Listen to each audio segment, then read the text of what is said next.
Hello everyone, welcome back to my channel. मेरा नाम है शौकत और आप देख रहे हैं क्रेजी हॉस्पिटैलिटी। आज हम बात करने वाले हैं जो मीटिंग हुई थी 6 अगस्त और 7 अगस्त को। उस वीडियो पे क्या क्या इम्पोर्टेंट पॉइंट्स जो डिस्कस हुए थे उस रिलेटेड। 6 अगस्त को जो मीटिंग हुई थी उसमें बहुत सारे इंपॉर्टेंट पॉइंट्स को क्लियर आउट किया गया है।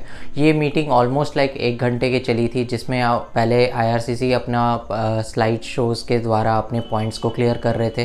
फिर क्वेश्चन आंसर सेशन हुआ, जिस पे ये पूरी चीज़ 1 घंटे का ऑडियो मेरे पास अवेलेबल है। आप में से किसी को भी इंटरेस्ट है इस ऑडियो को सुनने के लिए तो आप मुझे पर्सनली इंस्टा में पिन करें, आपको मैं ये ऑडियो सेंड कर दूंगा, जिससे आप चाहो तो ये पूरी की पूरी ऑडियो सुन सकते हो। आज की वीडियो पे मैंने वहाँ से कुछ पॉइंट्स टेक आउट करके मैंने अपने बुलेट पॉइंट्स बनाए हैं और वो मैं आज आपके साथ शेयर करूँगा। तो चलिए शुरू करते हैं आज की वीडियो।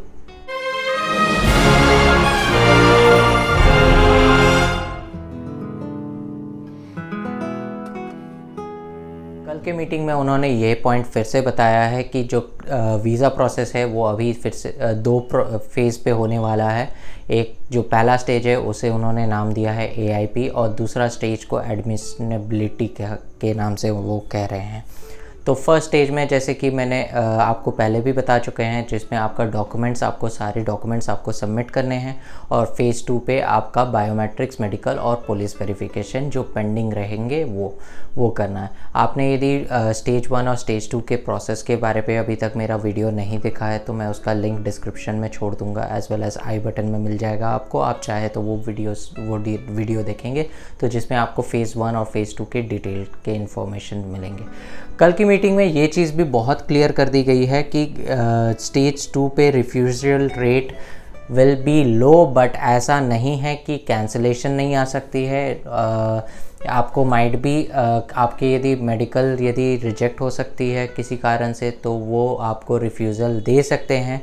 तो वो बहुत क्लियर अपने वर्डों पे थे और उन्होंने बहुत क्लियरली ये बोला है कि आपको यदि स्टेज 1 आपको मिल जाता है तो आप ना सोचें कि आपका वीज़ा प्रोसेस ख़त्म हो चुका है, क्योंकि आप स्टेज 2 पे माइट भी आपको मेडिकली आप फिट ना हो या फिर आपके कुछ क्रिमिनल रिकॉर्ड्स हों जिस कारण से आपका वीज़ा रिजेक्ट हो सकता है।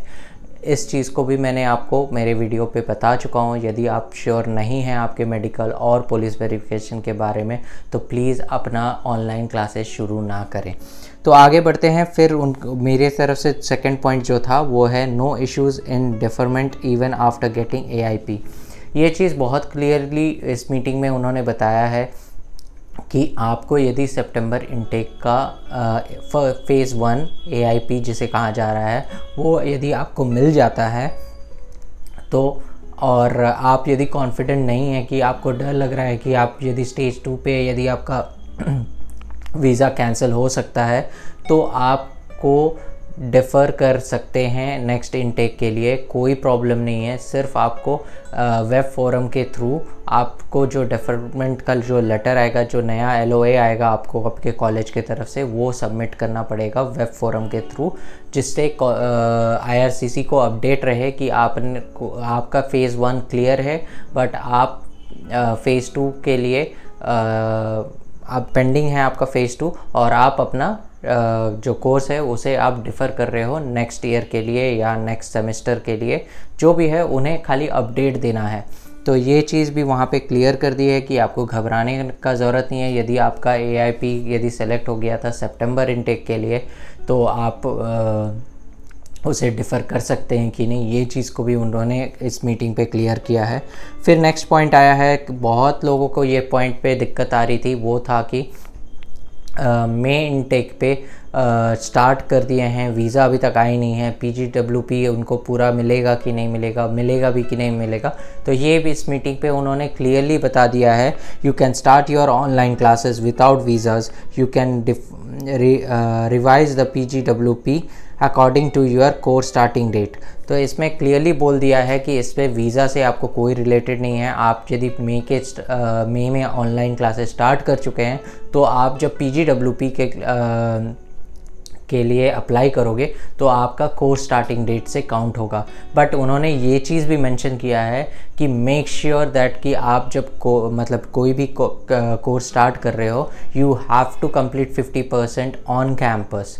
ये चीज़ ध्यान पे रखिए। बहुत लोग 1 ईयर के कोर्स पे जा रहे हो, यदि आपने मई इनटेक पे स्टार्ट कर दिया है और आपका अभी तक कोई अपडेट नहीं आ रहा है वीज़ाज़ और इस पे, तो आपको इस चीज़ को सोचना पड़ेगा, क्योंकि आपको ऑलमोस्ट 6 मंथ्स कंप्लीट हो जाता है और आप कनाडा नहीं जाते हैं, तब भी आपका कोर्स ऑनलाइन चल रहा है, तो आपको PGWP डिग्री मतलब जो वर्क परमिट है वो मिलने में आपको दिक्कत आ सकती है। तो ये एक और पॉइंट थी।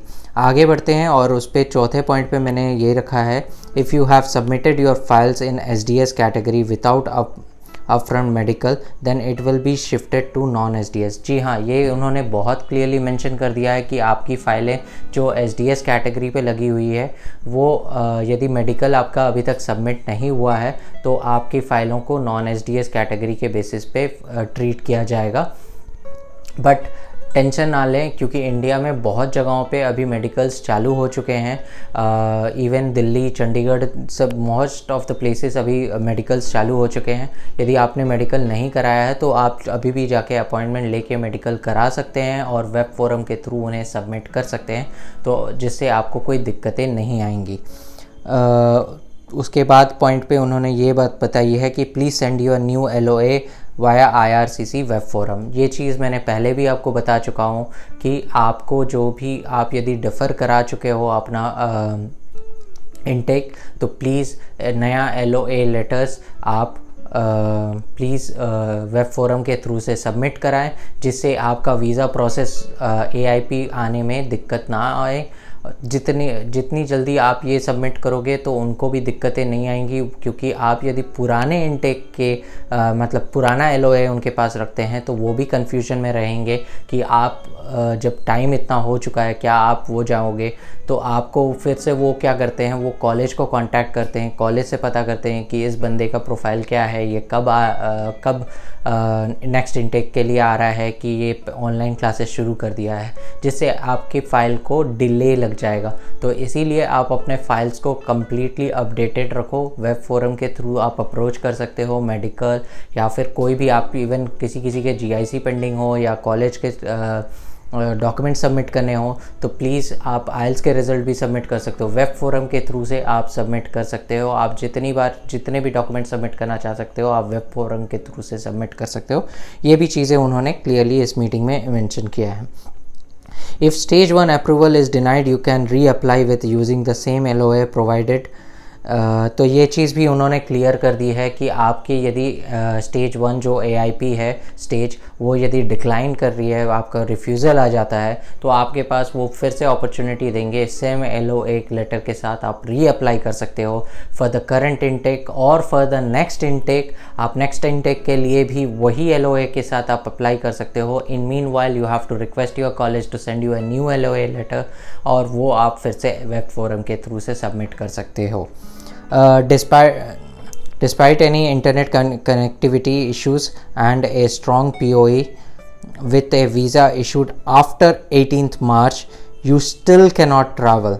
ये ध्यान पे रखिएगा, ये बहुत क्लियरली उन्होंने इस मीटिंग पे बता दिया है। इवन बहुत लोगों को वीज़ा 18 मार्च के बाद आए थे और वो पूछ रहे थे कि क्या वो ट्रैवल कर सकते हैं कि नहीं कर सकते हैं। अभी तो बहुतों ने इंटरनेट इश्यूज़ को भी उन्होंने IRCC के तरफ से एक्सेप्ट कर लिया है, बट आपको बॉर्डर सिक्योरिटी के तरफ से बहुत क्लियर IRCC को अपडेट आया है कि 18 मार्च के बाद किसी को भी वीज़ा मिला हो, किसी को भी वीज़ा मिला है, उनका कोई भी POE भी एक्सेप्ट नहीं किया जाएगा। इंटरनेट इश्यूज़ भी, यदि आप बोल सकते हो इंटरनेट कनेक्टिविटी के लिए आप यहाँ पे स्टडी नहीं कर पा रहे हो, ऑनलाइन क्लासेस नहीं कर पा रहे हो, दिक्कत आ रही है, वो एक्सेप्ट नहीं करेंगे।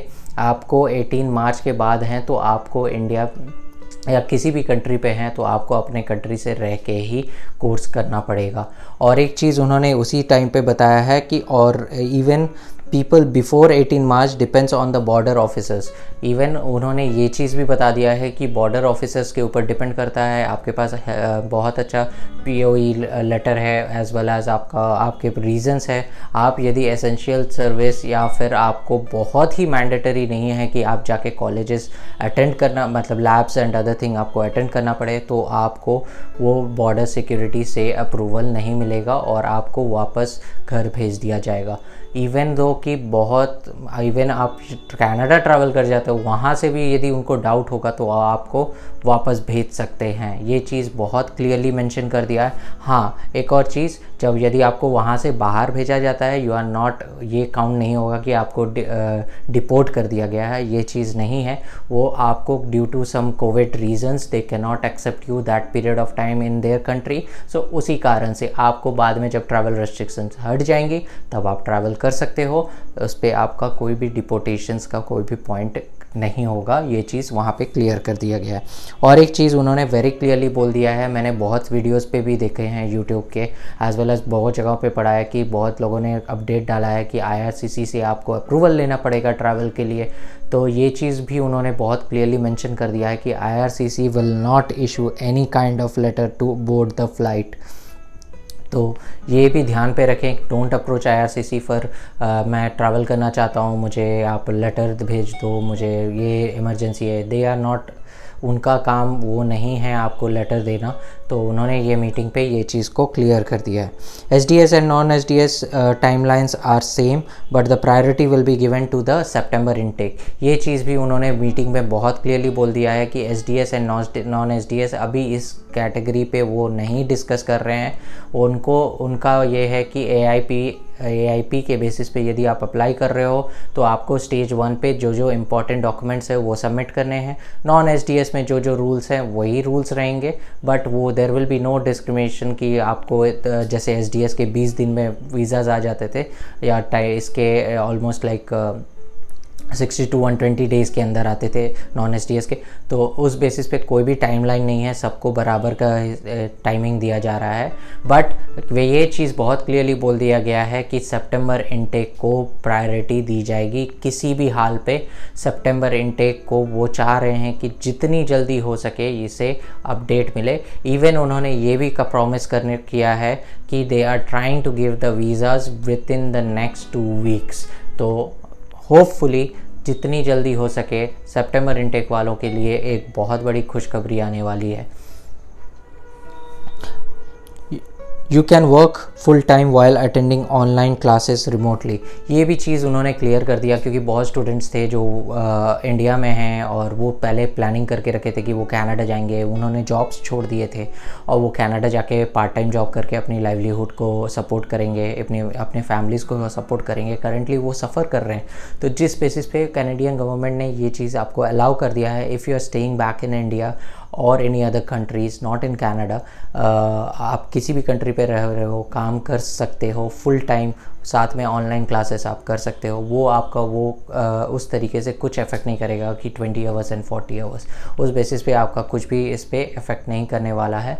इफ़ आप ट्रैवल करके कनाडा पहुंच जाते हो देन ओनली दिस एम्प्लॉयमेंट जो रेस्ट्रिक्शंस हैं जो स्टूडेंट्स के लिए 20 आवर्स एंड जैसे आप यदि वेकेशंस के टाइम पे 40 आवर्स, वो वाला रूल तभी लागू होगा जब आप कनाडा में फ़िज़िकली वहाँ पहुँच जाओगे और क्लासेस वहाँ से शुरू करोगे।